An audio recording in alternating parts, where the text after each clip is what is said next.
Ang Pilipinas, pinaplano pang dagdagan ang mga AgustaWestland AW109 light attack helicopters. Sa kasalukuyan mga idol, ang Philippine Air Force at Philippine Navy ay may ganitong klaseng helicopter. Yan ang pag-uusapan natin, pero bago yan, kung bago ka lang sa aking channel, ay huwag mong kalimutang mag-like, subscribe at i-hit mo na rin ang notification bell button para lagi kang updated sa mga bagong videos natin.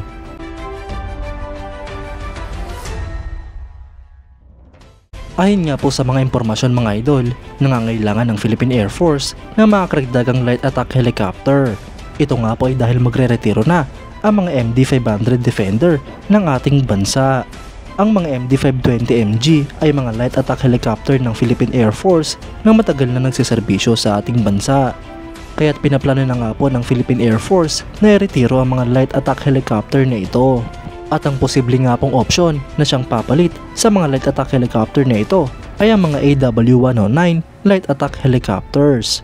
Para naman sa Philippine Navy ay dahil ng dagdag na mga naval assets, ang Philippine Navy ay kailangan nga rin po ng mga naval helicopter na sasama sa mga naval assets na ito. Sa kasalukuyan ay bumili nga po ng 6 na mga offshore patrol vessels ang Philippine Navy at kailangan nga po ito ng mga naval helicopter. Isang magandang option nga rin po para sa Philippine Navy ang AgustaWestland AW109 lalo pat nag-ooperate na ng ganitong klaseng helicopter ang Philippine Navy. Ang AgustaWestland AW109 o original na Agusta A109 ay isang lightweight twin-engine 8-seat multipurpose helicopter na dinisenyo at initially produce ng Italian rotorcraft manufacturer na Agusta. Ito nga po ang kauna-unahang all-Italian helicopter na na-mass produce. Ang production nga po nito ay pinagpatuloy ng Agusta successor companies na Leonardo na dating AgustaWestland. Ang helicopter na ito mga idol ay unang lumipad noong August 4, 1971 at na-introduce naman noong 1976. Sinimulan nga po itong i-produce noong 1971 hanggang sa kasalukuyan. Ang mga military operators nga po nito ay ang Algeria, Albania, Angola, Bangladesh, Belgium, Bulgaria, Cameroon, Chile, Ecuador, Egypt, Greece, Italy, Japan, Latvia, Malaysia, Mexico, New Zealand, Nigeria, Peru, Pilipinas, Slovenia, South Africa, Sweden, Turkmenistan, Uganda at United States. Habang former operators naman nga po nito ang Argentina, Australia, Italy, Paraguay, Poland, United Kingdom, United States at Venezuela. Ang AW109 mga idol ay pinapalipad ng 1 o 2 crew. May capacity nga po ito para sa 6 hanggang 7 pasahero.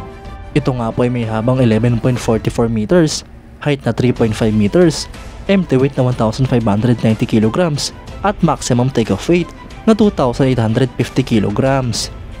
Para naman sa power plant mga idol ay meron nga po itong Pratt & Whitney Canada PW206C turboshaft engines. Sa performance naman mga idol ay meron nga po itong maximum speed na 311 km per hour, cruise speed na 285 km per hour, fair range na 932 km at rate of climb na 9.8 meter per second. Mga idol, kung kailangan nga po ng Pilipinas na mga karagdagang light attack helicopter ay magandang option nga po para sa ating bansa ang mga AgustaWestland AW109. Dahil ang helicopter nga po ito mga idol ay subok na ng ating bansa at ino-operate na ito ng parehong Philippine Navy at Philippine Air Force. Base nga po sa mga impormasyon mga idol ay pinagpipilian kung bibili ng light attack helicopter ang Philippine Air Force o ididiretso na lamang ito sa attack helicopter. Aliman nga po dito maging desisyon ng Philippine Air Force mga idol ay panalong panalo ang ating bansa dahil madaragdagan na naman ang mga air assets ng Pilipinas. Para naman sa Philippine Navy mga idol ay dagdag na naval assets ang mga ito lalo pat dumadami ang mga barko ng ating bansa. Mas gagaan nga po ang kanilang mga misyon at mas tataas ang tsansa na maging successful ang kanilang mga operations.